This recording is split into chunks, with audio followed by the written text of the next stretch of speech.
જોગણ્યું કે તારે નો નવાય બેટા. અરે માતાજી જે તમે સુરત કહેશો એ મારો મંજૂર છે.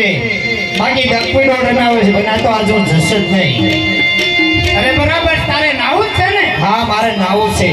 જો તારે નાવું હોય તો કાલે નાજે અને અમીનો કૂપો અને ભસ્મ કંપન લઈ તું કાલે આવજે તો કાલ તમે સાથે નાવા જઈશું. બરાબર? અરે કોને કહે અમીરો કૂપો ને ભસ્મ કંકળ છે? અરે તું કોની ભેગો રે? અરે હું તો માતા પાર્વતી ને ભોળાનાથ ને ભેગો રહું અહીં છું. ભોળાનાથ ને માતા પાર્વતી પાસે અમીનો કૂપો અને ભસ્મ કંકણ છે.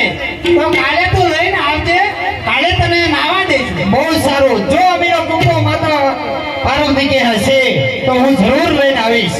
અને કાલે હું એકદમ મારી વાત જોજો, જરૂર અમીરો કૂપો ને ભસ્મ કંકળ લઈને આવીશ. અરે બરાબર છે. હા કાલે આવજે. હા, ચાલો બેન.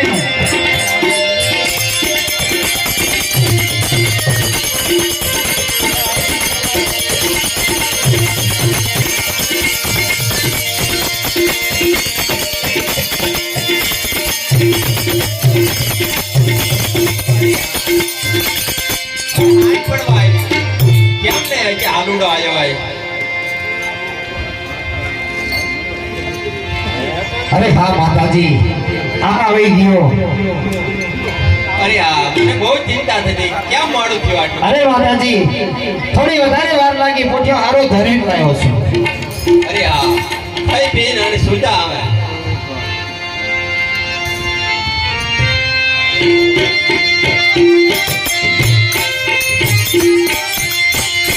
અરે આલુડા, અરે હા માતાજી. તારે હવે ગોઠ્યો સારવા નથી થવાનું? અરે હા માતાજી પોઠિયો સારવા હું જાઉં હા પણ મને અમીનો કૂપો અને ભસ્મ કંકણ આપો અરે તો બેટા, હું પોઠિયો સારવા જઈશ. અમીનો કૂપો અને ભસ્મ કંકણ તારે શું કરવું છે? અરે માતાજી મારે કઈ કરવું નથી, એને ખાલી જોવું છે. અને અમીનો કૂપો કેવો હોય, ભસ્મ કંકણ કેવું હોય એ માટે હું પોઠિયો સારતો જઈશ ને જોતો અરે જઈશ. ઈ તને ન દેવાય બેટા, એ તારે કરવું છે શું? પણ આ નહીં સમજે. આ અરે માતાજી એ ઘણી દેવીઓ નાય છે તે માટે કીધું એમને કે મને અમીનો કૂપો ને ભસ્મ કંકણ તારા માથે લઈને આવજે તો અમે તને નવડાવશું અને અમારી ભીખી રમાડશું તને.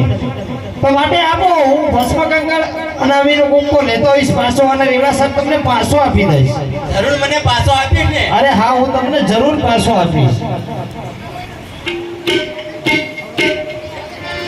આ ભસ્મ કંકણ અને આ આમીનો કૂપો અરે બહુ સારું. તરત મને પાછો આપી દે. અરે તરત જ પાછો આપી દઈશ.